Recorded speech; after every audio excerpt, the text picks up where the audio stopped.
Today, we're talking about one of the most important education policy changes in years, and one that has barely been explained to the public. The U.S. Department of Education has begun reclassifying a number of academic degrees as non-professional. This isn't just a label.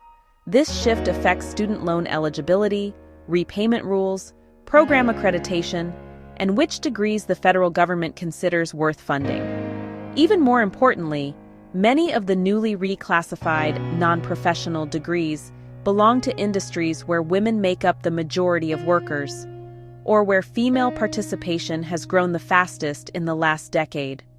So today we're breaking down what these DOE changes mean, how they impact student loan access, and why this is a major issue for women in the workforce.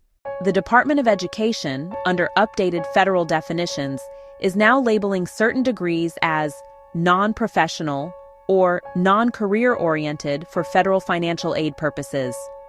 While the exact categorizations vary by institution, the types of degrees affected include early childhood education, social work, bachelor's level, psychology, non-clinical bachelor's programs, counseling programs without licensure, public health bachelor's degrees, nursing support roles, LPN, CNA programs in some states, liberal arts and interdisciplinary humanities, paralegal studies, communications and media, some arts and design degrees.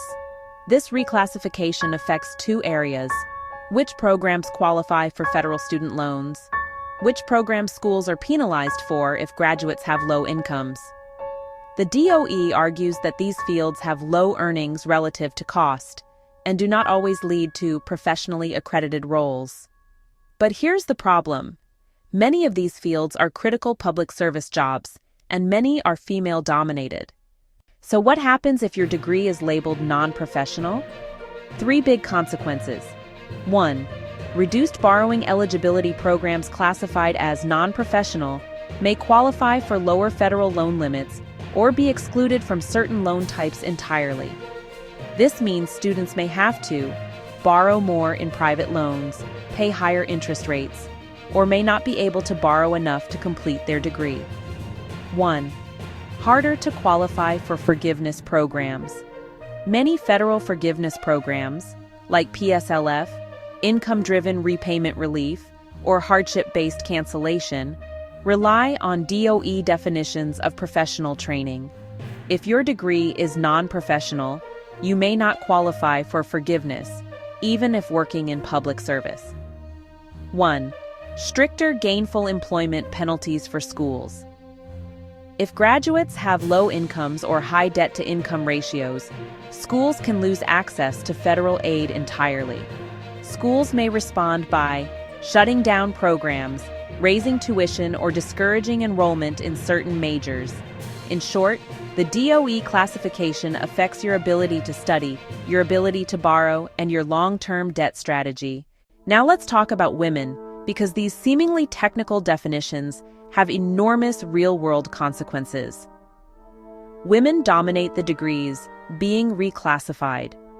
Here's the data. Education and early childhood, 96% female social work, 83% female psychology, undergraduate, 80% female public health and community health, 76% female counseling, 72% female nursing support roles, LPN, CNA, 88% female. Many of these fields are also growing fastest among women aged 18 to 34. This creates a gendered financing gap. If these majors lose loan eligibility or forgiveness options, then women will pay more to get degrees. Women will have higher lifetime debt. Women will have limited access to affordable education in the very jobs that society relies on. Fields like early childhood education, already severely understaffed, will struggle even more. It worsens the gender pay gap. Many of these fields already pay modest wages. If borrowing becomes harder or more expensive, it may push women out of social services, education, behavioral health, which are fields that hold communities together. These classification changes don't just affect students, they affect the entire U.S. workforce. 1. Shrinking pipelines for essential jobs. If it becomes harder to train new teachers, childcare workers, social workers, public health workers, and counselors, we'll see school staffing shortages, childcare deserts, longer waits for mental health care, fewer community health workers, burnout in social services. These are already crisis areas. 1. More women pushed into lower-paying jobs. Women may be forced into fields that are less fulfilling, less stable, lower-paying but easier to finance. 1. Increased debt burden on women. Women already hold 2/3 of all student debt in America. Restricting federal aid for the degrees they pursue most makes that disparity worse. 1. Potential lawsuits and federal challenges.